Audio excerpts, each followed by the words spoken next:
উপদেষ্টাদের সন্তানরা বিদেশে পড়াশোনা করে, তারা কেউ রক্ত দেয়নি, সংগ্রাম করে নাই, রাজপথে নামে নাই। ওরা গণঅভ্যুত্থানের কি বোঝে? যাদেরকে নিয়ে শপথ পাঠ করানো হয়েছে তারা কি গণঅভ্যুত্থানের শক্তি ছিল? বাংলাদেশে একটি বিশাল গণঅভ্যুত্থান হয়েছে এবং সেই গণঅভ্যুত্থানের শরীক এখানে আমরা যারা আছি আমরা সবাই। আপনারা সাংবাদিক ভাইয়েরা, আপনারা এই গণঅভ্যুত্থানের সবথেকে বড় সাক্ষী। আমরা দেখছি আন্তর্জাতিক অপরাধ ট্রাইব্যুনাল তারা বিভিন্ন ব্যক্তির সাক্ষ্য গ্রহণ করছে। আমার মনে হয় যে কয়েকজন সাংবাদিকের সাক্ষ্য যদি গ্রহণ তারা করতেন তাহলে খুব ভালো হতো। বিশেষ করে দেশমায়া হাসিনা গণমাধ্যমকে পুরোপুরি বন্ধ করে দেয়। আমাদের যারা ডিজিটাল মাধ্যমে কাজ করেন তারা অনেকটা সক্রিয় ভূমিকা রেখেছে।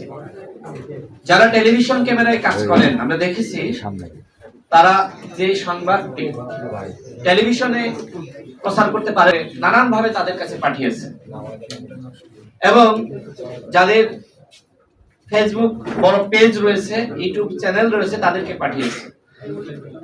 এগুলো টেলিভিশন সাংবাদিকদের ভূমিকা। অনেকে বলে থাকে যে জুলাই গণঅভ্যুত্থানে টেলিভিশন ওই ধরনের ভূমিকা রাখেনি। আমি যতটুকু জানি যারা ক্যামেরাম্যান, যারা টেলিভিশন সাংবাদিক তারা এই ভূমিকা রেখেছে, ভিডিও ধারণ করেছে। টেলিভিশন প্রচার করুক আর না করুক তারা সেই ঘটনা প্রচার করেছে, সে যে মাধ্যমে হোক, যেভাবে হোক। এজন্য আমি সকল সাংবাদিকদেরকে ধন্যবাদ জানাই যে গণঅভ্যুত্থানে আপনাদের ব্যাপক ভূমিকা আছে। যদিও আপনাদের ভূমিকা সবসময় আসলে তুলে ধরার সুযোগ হয় না।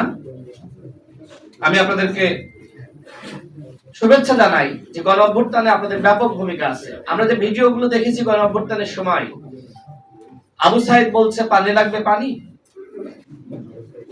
মুগ্ধ বলছে পানি লাগবে পানি, এবং আবু সাইদ যেভাবে দুই হাত মেলে তিনি বুকটা মেলে দিয়েছে, এবং এই যে দৃশ্যায়ন সারা দেশের মানুষকে সাহস জুগিয়েছে, এটা সাংবাদিকদের অবদান।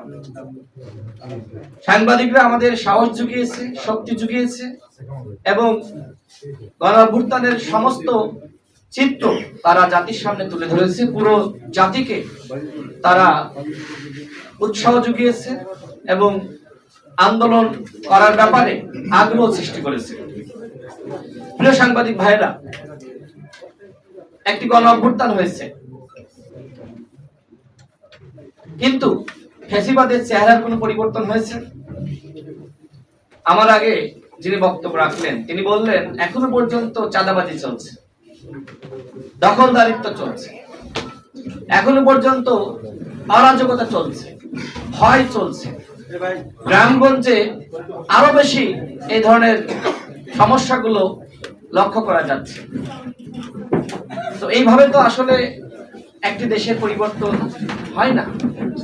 পরিবর্তনের জন্য এত মানুষ জীবন দিল, রক্ত দিল, সেই পরিবর্তন কি আদৌ হয়েছে?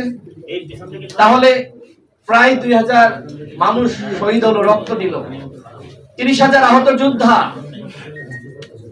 এত বড় গণঅভ্যুত্থান, সেটা কি ব্যর্থ হবে? 8 আগস্ট